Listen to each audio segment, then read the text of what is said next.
జాతీయ బీసీల అధ్యక్షుడు జుండ్ర కుమారస్వామి మాట్లాడుతున్నాను. ఈరోజు దేశ సంపద కావచ్చు, రాష్ట్ర సంపద కావచ్చు, అన్ని సామాజిక వర్గాలకు అందరికీ దక్కాలంటే కులగణన ఒకటి మాత్రమే శాశ్వత పరిష్కారం అని భావించి దశాబ్దాలుగా బీసీలు పోరాడుతున్నది, కొట్లాడుతున్నది, ఆశించింది కులగణన మాత్రమే. అలాంటి కులగణన ఈరోజు అసెంబ్లీలో 16వ తేదీన శుక్రవారం రోజున ఈరోజు అసెంబ్లీలో తీర్మానం చేయడం అనేది ఒక చారిత్రక నిర్ణయం. ఈరోజు కులగణన తీర్మానం అనేది దేశానికే ఆదర్శం. ఈరోజు దేశంలోని ప్రతి ముఖ్యమంత్రి కావచ్చు, మోడీ కావచ్చు, దీన్ని ఆదర్శంగా తీసుకోవాలని తెలియజేస్తున్నాను. ఈరోజు ఒక చారిత్రాత్మక నిర్ణయం తీసుకున్న సీఎం రేవంత్ రెడ్డి గారి ప్రభుత్వానికి, కాంగ్రెస్ ప్రభుత్వానికి నా శిరస్సు నుంచి నమస్కారాలు తెలియజేస్తున్నాను.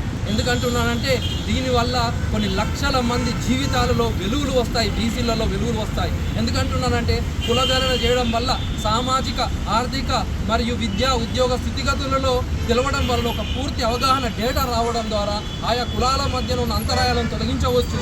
మరియు అంతేకాకుండా ఈరోజు ఫలాలు కూడా, అభివృద్ధి ఫలాలు బీసీలకు అందడం అనేది జరుగుతూ ఉంటుంది. కాబట్టి వారు కూడా ఒక ప్రత్యేక ప్రణాళికలు రచించి ఎలా అభివృద్ధి చేయాలో అనేది ఒక అవగాహన వస్తుందని తెలియజేస్తున్నాను.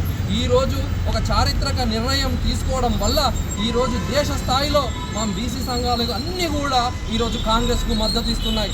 రానున్న పార్లమెంటులో 17 సీట్లు బీసీలు అందరూ కలిపి కూడా కాంగ్రెస్కు మద్దతు ఇచ్చి గెలిపించుకునే బాధ్యత మేము తీసుకుంటున్నామని తెలియజేస్తున్నాను. ఈరోజు కాంగ్రెస్ ప్రభుత్వం అనగానే ఎస్సీ, ఎస్టీ, మైనారిటీ, బీసీల ప్రభుత్వంలాగా మారింది. ఈరోజు చాలా దశాబ్దాలుగా ఈరోజు గత 10 సంవత్సరాల బీఆర్ఎస్ ప్రభుత్వం కూడా చేస్తా అన్నది కానీ ఏమి చేయని విషయం చాలా బాధాకరం. అలాంటిది వెంటనే ఈరోజు రేవంత్ రెడ్డి గారు చేయడం అనేది నిజంగా హర్షించదగ్గ విషయం అని తెలియజేస్తున్నాను. వారు అసెంబ్లీ ఎప్పుడైతే ఎలక్షన్లకు ముందు ఇచ్చిన హామీ, రాహుల్ గాంధీ గారు మేము కులగణన చేస్తామని చెప్పిన తీర్మానం ప్రకారము ఈరోజు రేవంత్ రెడ్డి గారు చేయడం అనేది అద్భుతం అని తెలియజేస్తున్నాను.